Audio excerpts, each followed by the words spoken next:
On the evening of October 21, 2018, 24-year-old Toyah Cordingley drove her dark Mitsubishi Lancer to Wangari Beach, a remote stretch of coastline between Cairns and Port Douglas in Queensland, Australia.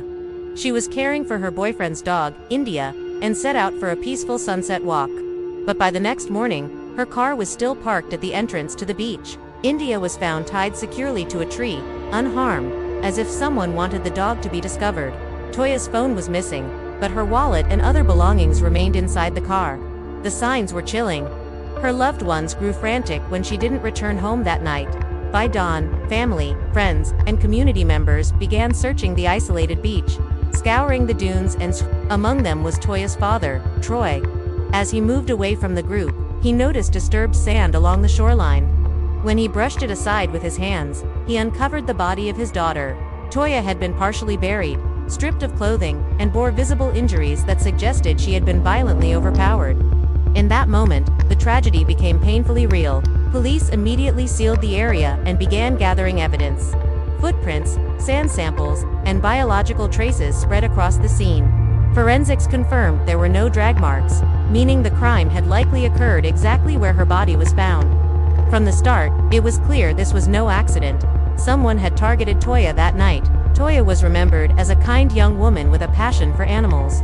She worked in a pharmacy, volunteered at an animal shelter, and often returned late just to care for sick or abandoned pets. Her words, once written online, "You can't be kind halfway. Loving animals isn't a hobby, it's a way of life," became a haunting reminder of the light she had brought to her community. Detectives reviewed surveillance footage of her final hours. She was last seen shopping calmly at Rusty's Market in Cairns before heading to the beach. Cameras along the highway showed her car traveling north, but beyond that, the trail went cold.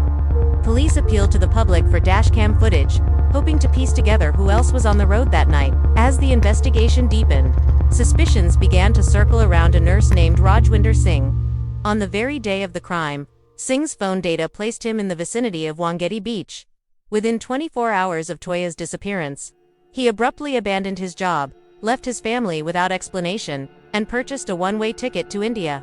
He carried little with him and vanished without warning. When forensic results came back, DNA from the crime scene strongly matched Singh. Footprints at the site also aligned with his breakthrough investigators had been waiting for. But by then, Singh was already thousands of miles away. He moved across India under aliases, sometimes posing as a pilgrim, hiding in temples, and avoiding all official records. For 4 years, Australian authorities pursued him across international borders, issuing a warrant and even offering $1 million reward for his capture. Finally, in November 2022, Singh was tracked down in Delhi and arrested. At first, he denied his identity, then admitted who he was. The extradition process dragged on for months as his defense fought to block his return to Australia. But in late 2023, after years of stalling, Singh was finally extradited back to Queensland. As he awaited trial, more details about Toyah's private life came to light. Investigators discovered she had been messaging another man named Tyson in the weeks before her death, sharing doubts about her relationship with her boyfriend, Marco. Some of her messages hinted at feeling unsafe and unhappy, though there was no direct evidence linking Marco to the crime. Tyson was cleared. He was in another city that night. But the discovery painted a more complex picture of Toyah's final weeks. On July 22, 2024, nearly 6 years after Toyah's murder, the trial of Rajwinder Singh finally began. Prosecutors argued that Singh acted alone, attacking Toyah with violence and cruelty before fleeing the country.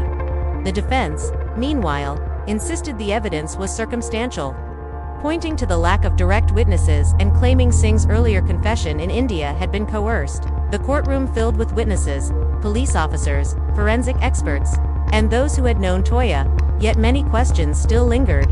Could someone else have played a role? Why did Singh target her? And why did no one see what happened on that quiet, isolated beach?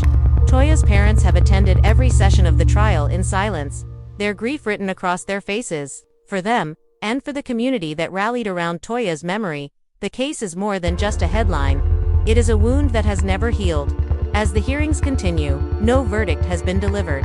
Justice remains uncertain. But one truth is painfully clear. A young woman who lived for kindness, compassion, and love was taken in a way that was senseless and brutal. And until the court delivers its judgment, the story of Toyah Jade Cordingley remains suspended between sorrow and hope. A reminder that evil can strike in the most ordinary of moments. And that the fight for justice is often long, painful, and unfinished.